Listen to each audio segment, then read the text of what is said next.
Friends, आज हम एक बहुत ही सीरियस इशू के बारे में बात करेंगे।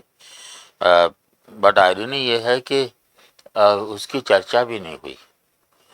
अब कल जो है यूएस ने एंटी स्लेवरी डे बनाया। उन्होंने उनको नाम रखा है यूनिटीन्थ डे। जून की 19 को उनके जो प्रेसिडेंट हैं 2021 में उन्होंने इसको डिक्लेयर किया था। और हालांकि सिविल वार जब हुआ था अमेरिका में 1861 टू 65, उसके बाद जो है वहाँ के जो प्रेसिडेंट थे उन्होंने तभी उसको डिक्लेयर कर दिया था, स्लेवरी को बैन करके। अब्राहम लिंकन ने 1 जनवरी 1863 को इमेंसिमेशन प्रोक्लेमेशन दिया था, जिसमें क्या कहा था, all persons held a slave with in the state in billion are and henceforth shall be free. Yet more than 2 years after Lincoln's proclamation, many continue to hold their slave captive by hiding this information. उसके बावजूद भी 21वीं century हो गई। आज की हालत यह है कि हालांकि उनके सभी स्टेट्स ने 50 स्टेट्स ने इसको एग्री किया है, लेकिन ये जो नई मूवमेंट शुरू हुई थी, मॉडर्न यूनियंस मूवमेंट 94 में, तब से लेकर के टेक्सास थी पहली स्टेट इसको डिक्लेयर करने वाली। तब से लेके आज तक सिर्फ 18 स्टेट्स हैं जिन्होंने इसके ऊपर लॉ बनाया है, और बाकी स्टेट्स में मुझे नहीं लगता कि कोई चर्चा भी हुई है। खैर, एक न्यूज़ जो है ये सिर्फ एक्सप्रेस ने आज के अखबार में दिया। उसके अलावा अभी कुछ दिन पहले सोशल स्ट्रेटिफिकेशन का इशू में ये एक न्यूज़ आई थी, modern slavery most common in the North Korea and Eritrea. Define किया था इन्होंने मॉडर्न स्लेवरी को, modern slavery as encompassing forced labor, forced or servile marriage, debt bondage, forced commercial sexual exploitation, human trafficking, slavery-like practices, and the sale and exploitation of children. और उसमें जो top 10 countries जो थे, जो list में बने, slavery सबसे ज़्यादा जो थी, उनमें नॉर्थ कोरिया में 104.6 पर 1000, एरिट्रिया में 90.3, मॉरिटेनिया में 32,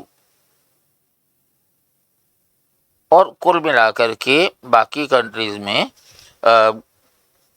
एशिया में 29 मिलियन इन टोटल, वर्ल्ड में 49.6 मिलियन, करीब करीब 5 करोड़ लोग जो हैं उनमें स्लेवरी है। अफ्रीका में 7 मिलियन, यूरोप और सेंट्रल एशिया में 6 मिलियन, अमेरिका में 5 मिलियन, अरब स्टेट्स में 2 मिलियन।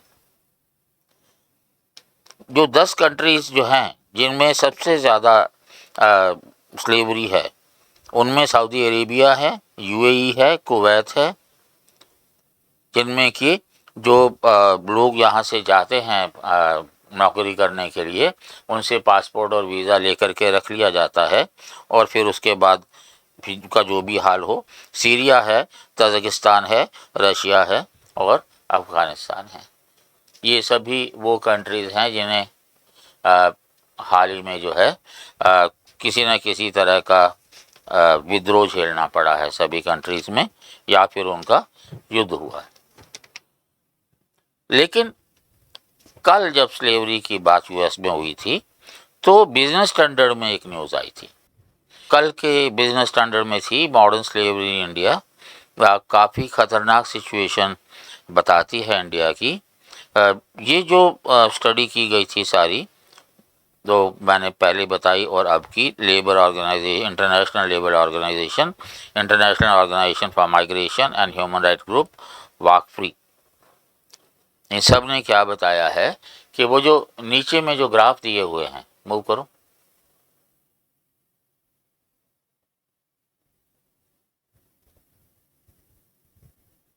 और पूरा करो, हाँ ग्राफ दिए हैं, ये सब बता रहे हैं।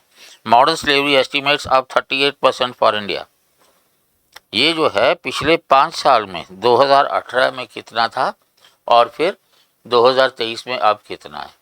सबसे ज़्यादा जो वृद्धि नज़र आ रही है वो अपने इसमें नज़र आ रही है।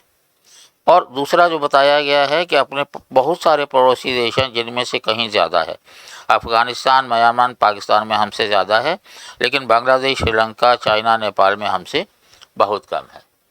और तीसरा जो है higher vulnerability score than Nepal और चाइना, वो सारा तीसरे ग्राफ में पता लग रहा है।